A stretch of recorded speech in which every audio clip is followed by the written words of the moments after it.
নমস্কার সবাইকে, কবিতার রান্নাঘরে। আজকে আমি আপনাদের করে দেখাচ্ছি সরভাজা মিষ্টি।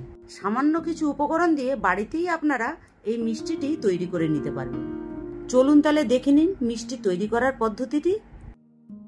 প্রথমে আমি এখানে 300 গ্রাম সর নিয়েছি। সরটা আমি 15-20 দিন ধরে দুধের থেকে তুলে রেখেছিলাম। এরপর আমি এর ভেতরে 100 গ্রাম আমুল দুধ দিচ্ছি আর 150 গ্রাম ময়দা দিচ্ছি।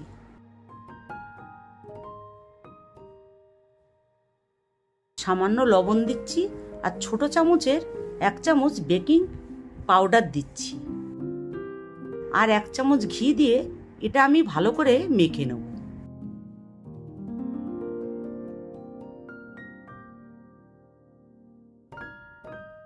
এরপর আমি এটা ভালো করে মেখে একটা ডো তৈরি করে নিয়েছি। এরপর আমি 1 চামচ ঘি দিয়ে সারা প্লেটটাকে মাখিয়ে নিয়েছি। এরপর আমি হাতের সাহায্যে ডোটাকে চারদিকে সমান করে মিশিয়ে নিচ্ছি। এটা চারদিকটা যেন মোটা না থাকে তার জন্য আমি হাতের সাহায্যে চেপে চেপে ভালো করে সমান করে নিচ্ছি। এটা আমার সমান করা হয়ে গেছে। এটা আমি 10 মিনিটের মতন রেখে দেব। এরপর আমি চিনির শিরাটা তৈরি করে নেব। তার জন্য আমি 1 কাপ জল দিচ্ছি এবং 100 গ্রাম চিনি দিচ্ছি।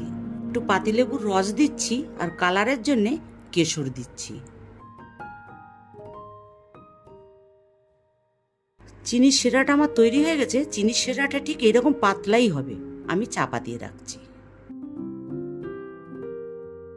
এরপর আমি রেখে দেওয়া ডোটাকে ছুরির সাহায্যে চৌকো চৌকো করে কেটে নেব।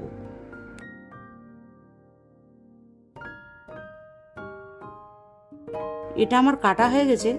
এরপর আমি এক সাইডে 2 চামচ ঘি আর সামান্য সাদা তেল দিয়ে গরম করতে বসিয়েছিলাম।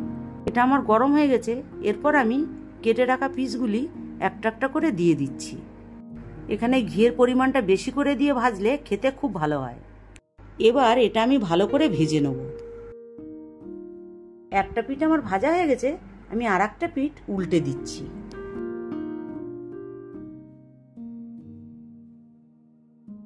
সবগুলি আমার ভাজা হয়ে গেছে।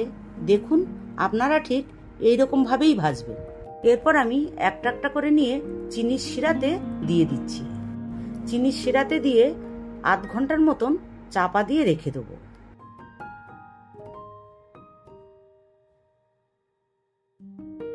আধ ঘন্টা হয়ে গেছে। দেখুন কি সুন্দর রসালো হয়ে গেছে। কালারটাও ভালো লাগছে দেখতে। আপনারা এরকম ভাবে সরভাজা বাড়িতে তৈরি করে খেয়ে দেখবেন। ভালো লাগলে লাইক, শেয়ার, কমেন্ট করবেন এবং নতুন নতুন রেসিপি দেখতে পাওয়ার জন্য আমার চ্যানেলটিকে অবশ্যই সাবস্ক্রাইব করবেন।